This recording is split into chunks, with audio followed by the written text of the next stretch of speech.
So I'm not gonna lie, when it comes to the Octobrush Nouveau, I was kind of hoping that this would be one of the weapons where they actually changed the kit prior to it being released. I actually knew of this weapon's kit months in advance due to the data mining that we had, and when I saw that it was going to be Squid Beacon and Tenna Missiles, I was sort of on the fence about this. This kit isn't exactly that good. Unfortunately, this is like probably the worst kit for this weapon. And it's because this sort of fits the same kind of mold that the vanilla Octobrush in Splatoon 1 suffered from, and that is, it can't really do anything by itself. The Octobrush is a weapon that can't exactly make itself secret when trying to move in. The weapon is so loud when it turfs, and it's very obvious when it's out there turfing, so it's not exactly a weapon that can get itself back in, much like a shooter could. What the vanilla Octobrush in this game has is the auto bomb to help it detect whether or not spots are safe for it to move, and then even then it can be used as a distance coverage where you can throw a bomb to distract an enemy that is far away, where this basically has no sort of thing like that. It kind of does with the Tenna missiles, however, it's not really something that you should be relying on. It shouldn't be a case where the special should be covering for the weapon, when it should be the sub that does that. But unfortunately here, the beacon doesn't do too much. You can't get yourself back into the map by placing a beacon. That's why a lot of the times you'll see people prioritizing lethal bombs like suction or splat bomb, is because those can be used to apply pressure and help you get yourself back into situations where things like beacon can't. So where I would have said that with the vanilla Octobrush in this game, it could be fine with just about any comp around it because it itself has a bomb. And though I wouldn't really classify Auto Bomb as a lethal bomb like I would with a Suction or a Splat Bomb, it is still one of the better bombs in the game. So it's not terrible. And then the Inkjet, while being nerfed, is still relatively decent. It's not the best special anymore. It's also not like garbage, I would say. It is good if you can get down the sort of function with it. If you can aim and you can maneuver around people's fire, it can still be somewhat decent. So all around, the vanilla Octobrush's kit was basically well-rounded to do sort of the things that the vanilla and the Nouveau in the first game couldn't really do, aside from the Nouveau having Splat Bomb in the first game. But the Octobrush Nouveau here can't really do much. This time around, it is definitely a weapon that needs a comp around it. It needs weapons that can cover the ground very fast and very well and get it done, for multiple weapons. It basically needs to have a comp around it that is perfect for getting back in, as the Octobrush Nouveau isn't really going to be providing much help to do that itself. It can't really. It can provide missiles, so if you get locked out, you can get your missiles and tell the teammates where the people are moving. But aside from that, you are of no help getting back into the map. If you have control, you can have the beacons to allow your teammates to get back in. But say you're getting locked out, then the Octobrush Nouveau can't really do too much. And that's exactly the sort of situation the vanilla Octobrush was in the first game, because that had Beacon and Kraken. It was a situation where you had to rely on the special to help you get back in, and while Kraken was much better for that, missiles aren't the greatest.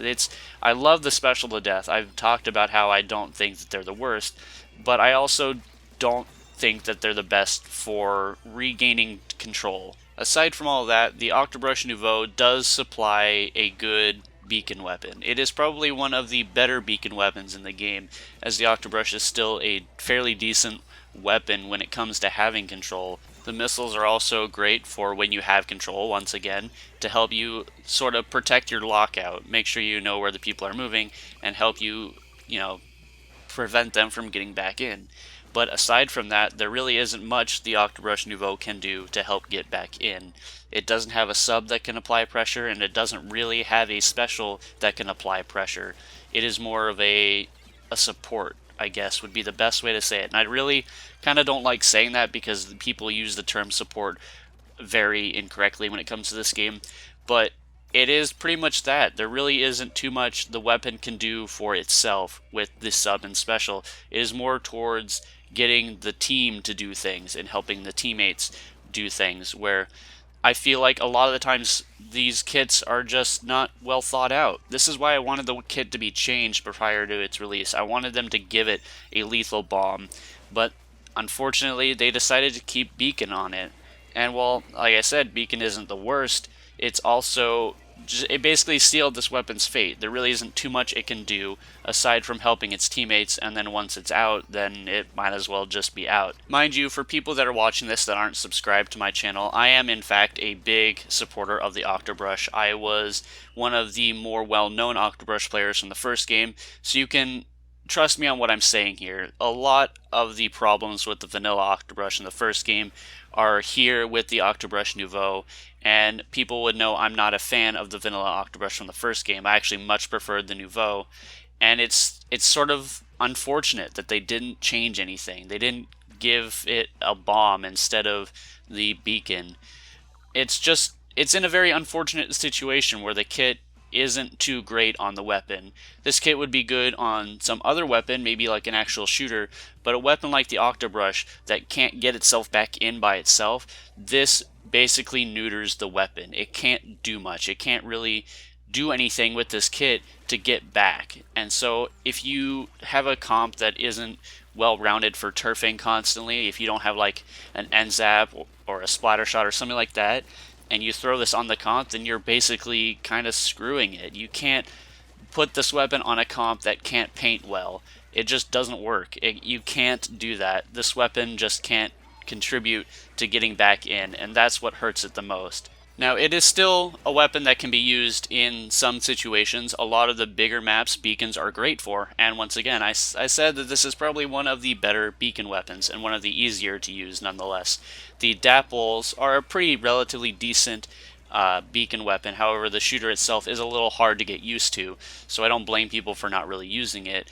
But this would be one of the easier beacon weapons to use, so it would be really great for maps like Moray Towers that are big and have very key spots for beacons. And then the missiles are good for flat or long maps like Port Mackerel or even Arawana Mall, which just recently came out.